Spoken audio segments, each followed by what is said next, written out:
C for the achiever in us all.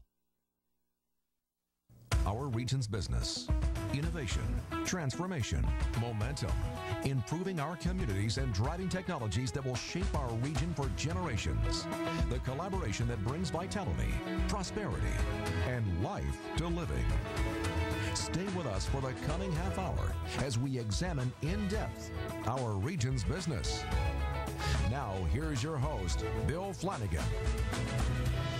Today on Our Region's Business, we begin an occasional series of programs devoted to our region's emerging leadership as a center of energy-related solutions. The industry is no stranger to greater Pittsburgh. We've been mining coal since the 1760s. The global oil and gas industry was born here.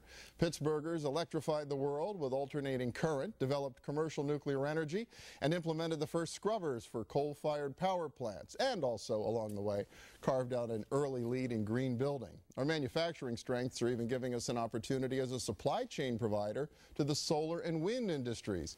Add to that well over $1 billion a year in government, university, and corporate energy-related research, and it's easy to see why greater Pittsburgh's becoming a global powerhouse. One of the biggest economic drivers right now, especially in terms of job growth, is commercial nuclear energy. Westinghouse Electric has emerged as one of the two big global leaders in the industry, and supply chain companies throughout our region are tooling up and beginning to hire to meet projected demand. Today we're going to focus on emerging careers and supply chain opportunities. But first, the nuclear renaissance and what it means to our region. Jim Ferland is president of the Americas region for Westinghouse Electric. Welcome. Welcome home, too. I know you're a Westinghouse guy who's come back. I am happy to be here. Yeah, well, it is, I guess, an exciting time for the industry. It really is. It's a great time for the industry. For years, we concentrated on running the power plants that were already built, running them very, very well, and the industry has done a great job with that. Commercial nuclear power runs at a very high capacity factor, and it runs very, very safely.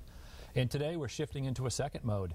We're focused an awful lot on new construction around the world and in the States. So big change, lots of opportunity, and a big impact on the Pittsburgh region as well. I want to ask you about that, yeah, because, I mean, for Westinghouse itself, obviously, and especially for the impact you're having here, it's meant a growth phase in recent years that's been something remarkable to watch. You know, it really has, and enjoyable to participate in as well. Just to give you a feel on the impact here in Pittsburgh, we have hired more than 5,000 people in the last few years. And awful lot of those right here in Western PA. So awful lot of fun to be in the industry today. Great opportunity for folks to come into the industry with experience, and for many, many college students coming out of college to hire into what is now a growing, emerging industry. Well, I know a lot of people, I'm sure, are assuming that you're looking for nuclear physicists and nuclear engineers, but I would assume it takes a lot of different skill sets to build a brand new nuclear power plant. It really does. If there are any nuclear physicists out there, we're obviously interested in that. But you're exactly right. We hire far more civil, mechanical, electrical engineers than we do with people with purely nuclear backgrounds.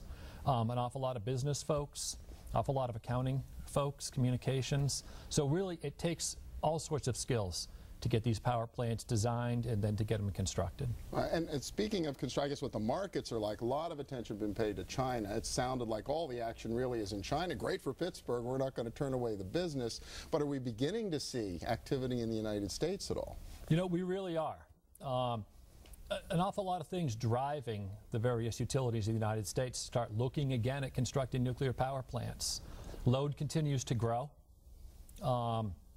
And all of us have heard about CO2 and impending CO2 legislation, and that it changes the energy generation picture.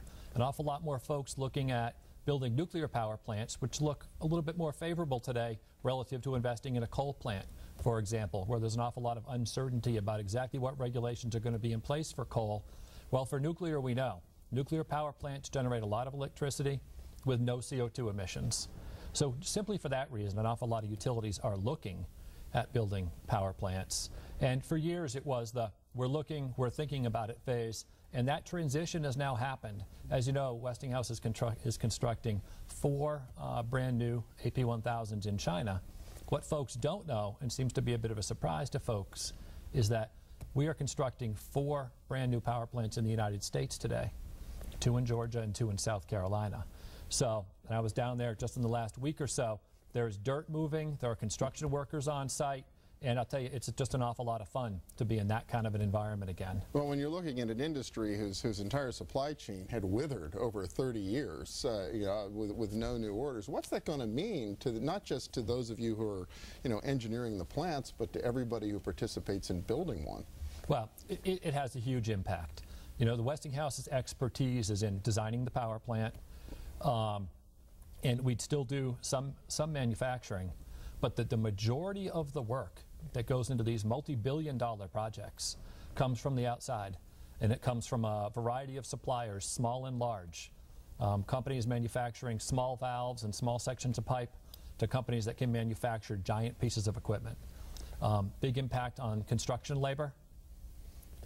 Need an awful lot of folks on site to construct these power plants, but we also need an awful lot of folks local to do the piece-by-piece construction. These power plants are being built in a very different fashion than they were 20 years ago. Rather than having everybody assemble on site and build these power plants piece by piece, we're instead building them in what we call a modular fashion. So we're having different sub-suppliers put together their individual pieces, ship them to the site as a unit. We put the units together, and then we bring in entire modules and put them into the power plant. It allows for faster construction, less expensive construction, and an awful lot of the work, rather than being done on site, is done in various locations around the country. Wow. Only a little bit of time left, but do you have the supplier base that you need to meet the potential demand you think you're going to see? Well, for right now, we're building 4 in China and 4 in the United States. So the suppliers are ramping up. We've had a lot of interest.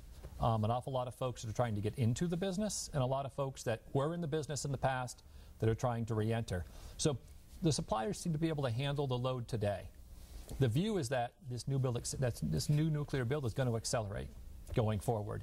If that is the case, and I personally think it is, we will need a great increase in the supplier network in order to be able to meet that sort of demand. Wow. Well, great to see it happening right here in our region, the birthplace, of course, of commercial nuclear energy. Absolutely. All right, Jim Ferland from Westinghouse, thank you so much. Appreciate it. Thank you. Yeah.